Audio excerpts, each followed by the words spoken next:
बृहस्पतिर ब्रह्मसूत्रम मेखलाम कश्यपो ददात। देवताओं का राजा बृहस्पति जो देवताओं के गुरु बृहस्पति जी जो थे वो यज्ञोपवीत संस्कार किया। कश्यप ऋषि मेखला प्रदान किए।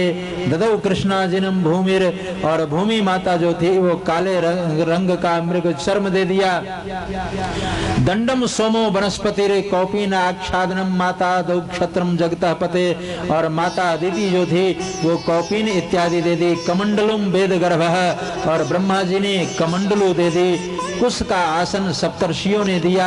अक्षमाला महाराज और साक्षात अन्नपूर्णा जो है वो भिक्षा दी भगवान वामन को।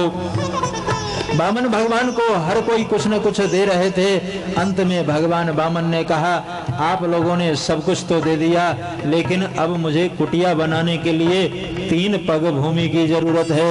बोलिए वामन भगवान की जय। अब भूमि कौन दे? तो भूमि के लिए लोगों ने कहा कि बलि के यज्ञशाला में आप जाएं, क्योंकि पृथ्वी के ऊपर बलि का ही शासन है। आप बलि से जाकर के भूमि की याचना की करें। और भगवान वामन बलि के यज्ञशाला की ओर जा रहे हैं बड़ी मस्ती में कीर्तन करते हुए। हरे राम हरे राम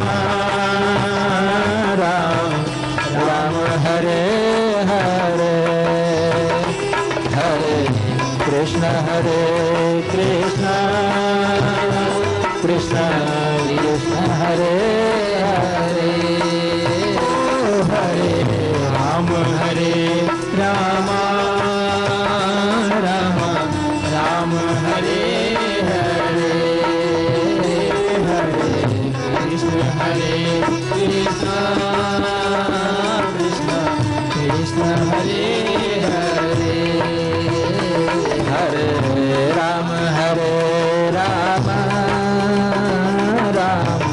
राम हरे हरे, हरे कृष्ण कृष्ण कृष्ण कृष्ण हरे हरे, हरे राम राम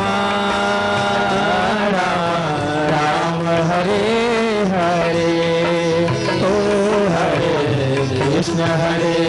कृष्ण कृष्ण कृष्ण हरे हरे, हरे राम राम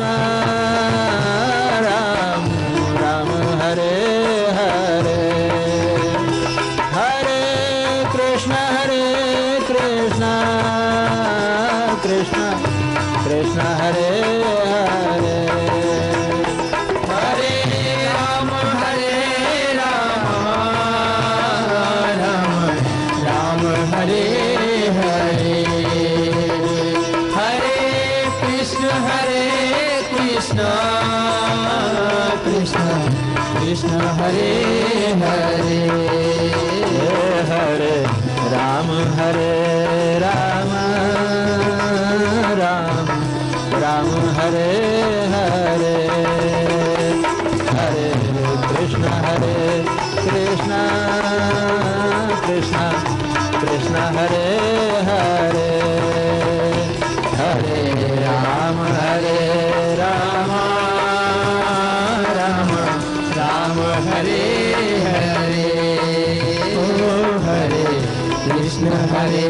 कृष्ण कृष्ण कृष्ण हरे हरे, हरे राम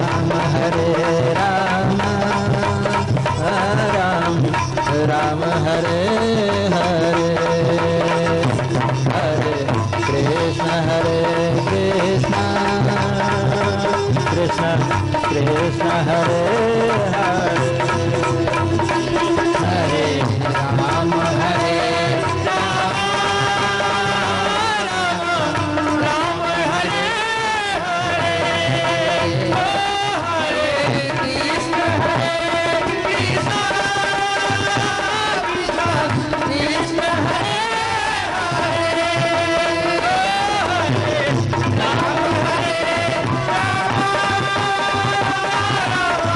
राम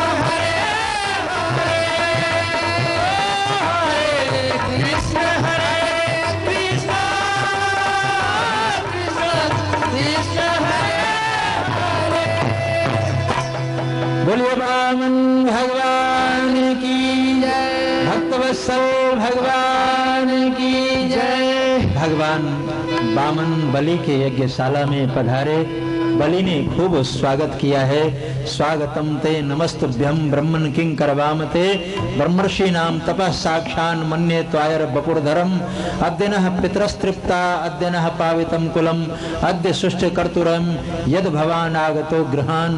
कहा आज मेरा कुल पवित्र हो गया, आज मेरी कुटिया धन्य हो गई, आज मेरे पितर तृप्त हो गए, क्योंकि आप जैसे तेजस्वी ब्राह्मण का हमारे सभा में आगमन हुआ। हम यहाँ आए हैं आपके स्वागत करने के लिए। हे देव, आप आदेश करने में कमी नहीं करेंगे। मैं क्या दूं आपको, आपके कहने में देर है, मुझे करने में देर नहीं होगा। बातचीत चल ही रही थी। भगवान ने कहा, देखो राजन, तुम संकल्प करो, क्योंकि तुम विरोचन के पुत्र हो और प्रहलाद के पौत्र हो। तुम्हारे खानदान में तो एक से एक दानी हुए, एक से एक दाता की चर्चा की। भगवान बामन जी ने खूब प्रशंसा की। बलि ने कहा, महाराज आपके कहने में देर है। कहा, मैं तब तक नहीं लूंगा तुमसे जब तक तुम संकल्प न करो। और ये बातचीत हो रही थी, उसी समय शुक्राचार्य जी का आगमन हुआ। शुक्राचार्य जी बलि के गुरु ने एक ही दृष्टि में पहचान लिया कि ये सामान्य ब्राह्मण नहीं है। अपने चेले को मना कर दिया, अरे मूर्ख, किसके साथ बात कर रहा है? कहा, ये ब्राह्मण आया है मेरी सभा में और इसको कुछ चाहिए। कहा, इसे कुछ मत देना, और अगर देना भी तो ऐसे दे करके विदा कर देना, संकल्प मत करना। कहा, क्यों? कहा, इस बैरोचने साक्षात भगवान विष्णु रब्बे है। अरे ये साक्षात नारायण है, ये तुम्हारा राजपाट सब जो है हड़प लेगा। और जैसे कहा साक्षात नारायण है, बलि ने पहला नमस्कार शुक्राचार्य जी को किया। गुरुदेव, आज आपने मेरी आंखें खोल दी। मैं तो इसे ब्राह्मण समझ रहा था, लेकिन जब ये साक्षात ईश्वर है और ब्राह्मण वेश धारण करके मेरे घर आया है, लेना चाहता है, तो मैं जरूर इसे दूंगा। आज मैं आपकी बात नहीं मानूंगा। शुक्राचार्य जी ने कहा, मूर्ख, मैं तुम्हें श्राप दे दूंगा, मेरी आज्ञा का उल्लंघन करता है। कहा, गुरुदेव, आप मुझे श्राप दे दें, कोई आपत्ति नहीं, लेकिन जब मैं भगवान को पहचान लिया हूँ तो आज भगवान को जरूर दूंगा। ये लेने आया है तो ले लेगा, इसके विशाल हाथ है, ये देना भी जानता है और लेना भी जानता है। देता है तो इतना देता है कि लेने वाला थक जाता है, और जब लेने लगता है तो 1 मिनट में ये कंगाल बना देता है, सुदामा बना देता है। ये दोनों काम जानता है, मैं इसको जरूर दूंगा। शुक्राचार्य जी ने कहा, झूठ बोल दे। कहा, आप गुरु होकर के कह रहे झूठ बोलने के लिए? कहा, देख मूर्ख, शास्त्र कहते हैं कि 5 जगह झूठ बोलने में कोई पाप नहीं होता, शुक्र नीति है। कहा, कहाँ? कहा, स्त्री सु नर्म विवाहे च व्रतर्थे प्राण संकटे गो ब्राह्मणार्थे हिंसायाम ना नृतम स्या जुगुप्सितम। कहा, देख बलि, 5 जगह झूठ बोलने से कोई पाप नहीं होता। स्त्री सु, स्त्री को प्रसन्न करने में अगर झूठ बोले तो कोई पाप नहीं। स्त्री सु नर्म विवाहे च, कहा, किसी की शादी नहीं हो रही है और झूठ बोल के करा दे तो झूठ बोलना पाप नहीं, पुण्य कहलाता है। नर्म विवाह च, कहा, वृत्यर्थे, कहा, जीविका में व्यापार में भी थोड़ा बहुत चलता है। वृत्यर्थे मतलब जीविका के लिए भी थोड़ा बहुत झूठ चल सकता है। वृत्यर्थे तीसरा स्थान, कोई पाप नहीं होता। कहा, प्राण संकटे, वृत्यर्थे मतलब व्यापार में भी प्राण, व्यापार में भी थोड़ा बहुत चल सकता है। एक व्यापारी अपने दुकान के आगे बोर्ड लगा रखा था कि किसी ग्राहक से अधिक ले तो गौ खाए, किसी ग्राहक से अधिक ले तो गौ खाए। जब वो आया दुकान में, सामान खरीदा, कहा, है तो बड़ा महंगा बेचते हो तुम। कहा, भाई बोर्ड लगा हुआ है, तुमसे अधिक ले तो गौ खाए। अब उसने देखा कि सौगंध खा रहा है, लेकिन वो तो कह रहा था सही में कि जो तुमसे ज्यादा लेंगे वो गौ को खिलाएंगे। उसने जो बोर्ड लगा रखा था, व्यापारियों की बुद्धि तो अपने ढंग की होती है, उसने कहा कि तुमसे अधिक लेंगे तो गौ खाए, मेरे यहाँ जो गाय है उसको खिलाएंगे। तुमसे अधिक लेंगे तो तुमसे अधिक ले तो गौ खाए। और वो ग्राहक सोचा कि ये सौगंध खा रहा है कि तुमसे अधिक ले तो गौ खाए, और वो जितना धन कहा उसने में वो सामग्री सामग्री उसको दी। भाई जब ऐसी बात है तो वृत्त्यर्थ कहने का तात्पर्य कि व्यापार में भी थोड़ा बहुत चल जाता है, शुक्र नीति है। इसका मतलब ये नहीं कि हमेशा झूठ बोले। स्त्री सो नर्म विवाह है, वृत्त्यर्थ मतलब जीविका, व्यापार। और प्राण संकटे, जैसे कोई हथियार लेकर के किसी का पीछा कर रहा है मारने के लिए और वो आपके घर में छुप गया और आपने कह दी कि मेरे यहाँ नहीं है, आपने उसके प्राणों की रक्षा कर दी झूठ बोल करके, तो वो झूठ बोलना पाप नहीं अपितु पुण्य कहलाता है। गो ब्राह्मणार्थे हिंसायाम, गौ की रक्षा करने के लिए, ब्राह्मणों की रक्षा करने के लिए, साधु की रक्षा करने के लिए अगर झूठ बोलना पड़े तो वो पाप नहीं माना जाता है। अरे मूर्ख, तुम अपने धन की रक्षा करने के लिए झूठ बोल दे।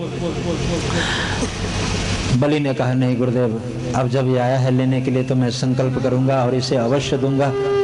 कहा महाराज संकल्प करो, लेकिन चेले के धन में इतनी आसक्ति थी, कई गुरु लोग भी चेले के प्रति आसक्त हो जाते हैं। हमारे चेले का कोई नुकसान न होने पाए, चेला के धन के प्रति आसक्ति। संकल्प करने वाला जो पात्र था उसके नली में छोटा सा कीड़ा बन करके घुस गए शुक्राचार्य जी की हम जल ही नहीं निकलने देंगे तो संकल्प कहां से होगा। बलि से भगवान ने कहा संकल्प करो। बलि ने कहा सरकार इसमें से जल नहीं निकल रहा है, अंतर्यामी को तो सब पता था। कहा मेरे पास ले आ, मैं उसमें देखता हूँ क्या है, कैसी रुकावट है, जल आखिर निकलता क्यों नहीं। तो भगवान ने कुश की नोक से ऐसे ढंग से उसमें मारा कि शुक्राचार्य जी की एक आंख गोविंदाय नमो नमः एक आंख बना दिया, एक आंख जो है हरि बोल कर दिया। शुक्राचार्य जी वहां से भागे, लेगा कोई देगा कोई, बीच में शुक्र ने आंखें कोई, अरे भाई कोई लेगा कोई देगा, बीच में मैंने अपनी आंखें फड़वा ली। क्या मतलब, अरे कोई दे रहा है उसके हाथ को जो रोकता है, कोई दान दे रहा है उसके हाथ को रोक देता है, कोई कहता मत दे तो उसकी आंखें तो फूटनी है। जैसे भाई भगवान ने उसे देने के लिए बनाया, दे रहा है, तुम्हारी छाती क्यों फट रही है, उसको देने दे। भगवान ने उससे देने के लिए बनाया है, तो जो दाता के हाथ को रोकता है उसकी आंखें जरूर फूटती है शुक्राचार्य जी की तरफ। शुक्राचार्य जी भागे, लेकिन कब, आंखें जब टूट गई तब वहां से भागे और कहा तुम्हारी जो मर्जी होकर। और बलि ने संकल्प किया, बलि संकल्प किया कि 3 पग भूमि मैं अपने पांव से नाप करके, भगवान ने कहा कि मैं अपने पांव से 3 पग भूमि नाप करके लूंगा। बलि को बड़ा आश्चर्य हुआ। बलि ने कहा कि तुम्हारे लिए मैंने अपने गुरु से भी झगड़ा किया, विवाद किया, और तू जितना छोटा है तेरी बुद्धि भी उतनी छोटी। 3 पग भूमि मांगे, इतने छोटे छोटे पांव तुम्हारे। देख बलि के पास आ गया है, अब किसी दूसरे के दरवाजे पर मत जाना। आज मैं तुम्हारे लिए जो कहोगे मैं वही दूंगा, इतना दे दूं कि जीवन में कभी मांगना ना पड़े, मांगो। भगवान ने कहा कि मैं बड़ा संतोषी ब्राह्मण हूँ, 3 पग भूमि में ही मुझे संतोष है, तुम मुझे अपने पांव से 3 पग भूमि नापने दो। भगवान ने कहा और संकल्प किया, जा जहां मर्जी हो नाप ले। और भगवान ने जब अपना विराट रूप धारण किया, पांव बढ़ाया तो एक ही पग में सारी पृथ्वी नाप ली। बलि आंखें फाड़ फाड़ करके देखने लगा, ये पांव है या प्लास्टिक है। आज का कोई दाता होता तो कहता कि जिस पांव से संकल्प किया है उसी पांव से नापो, लेकिन वो तो बलि था, एक बार कह दिया महाराज नाप लो। सारी पृथ्वी सिमट करके आ गई, एक ही पांव में भगवान ने पृथ्वी को नाप लिया, मर्तलोक नाप लिया, और दूसरे पांव में स्वर्गलोक नाप लिया। बलि से पूछा अब कहाँ है तुम्हारी जमीन, कहाँ है भूमि, तू झूठा है। भगवान कहना चाहते हैं अरे बलि तू 2 पांव वाला आदमी 3 पांव का संकल्प क्यों किया। और यही अहंकार है, औकात से अधिक संकल्प करना। भाई तुम्हारे पास जितना है उतना ही संकल्प करो। दाता पने का जब अहंकार हो जाता है तो भगवान ने बलि के अहंकार का मर्दन किया। बलि ने कहा महाराज जो संकल्प किया हूं पूरा करूंगा। आपने मर्त्य लोक नाप लिया, स्वर्ग लोक नाप लिया, अब तो मेरे पास कुछ नहीं है, लेकिन ये शरीर तो है, तो तीसरा पांव मेरे सिर के ऊपर रख करके पूरा कर लो स्वामी।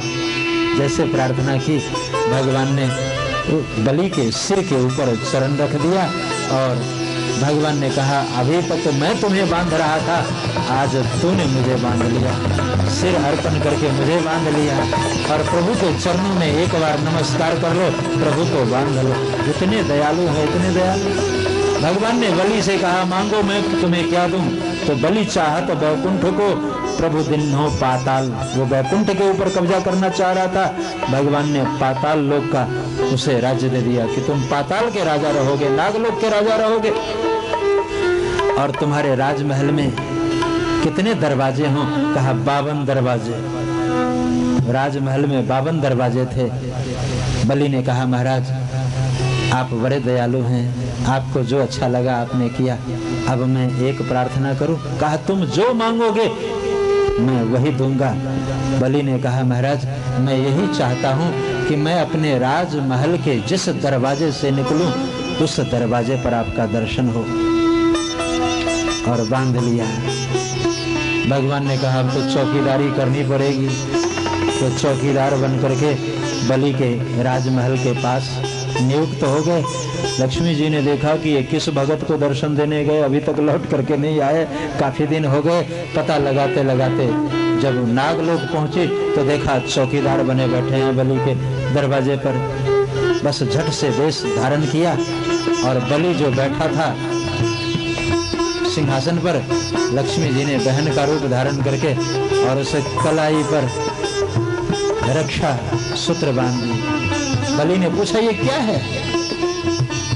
कहा मैं तुम्हारी बहन हूँ और ये रक्षा सूत्र है। तब से ही राखी का त्योहार आरंभ हुआ। ये जो रक्षाबंधन, हम लोग रक्षाबंधन का त्योहार मनाते हैं, भाई बहन का ये बड़ा अद्भुत प्यार। भाई की कलाई पर जब बहन रक्षा सूत्र बांधती है तो उस दिन जो कुछ कहती है वो भाई को करना पड़ता है, मना नहीं करना पड़ता। कहा आज राखी का त्योहार, मैंने तेरे कलाई पर रक्षा सूत्र बांधी है, आज मेरे मन के अनुसार तुम्हें देना होगा बलि। कहा बलि ने आज तक किसी को मना नहीं किया, बहन तुम्हारे कहने में देर है, मुझे करने में देर नहीं हो, क्या दूं? कहा वचन दे, मैं जो मांगूंगी मुझे वही मिलेगा। कहा वही मिलेगा, एक बार कह के तो देख। वो सामान्य बहन तो थी नहीं। कहा तो ये जो तुम्हारा चौकीदार है ना, मैं इसे लेने आई हूँ। बलि की आंखों में अश्रुबिंद भर आए।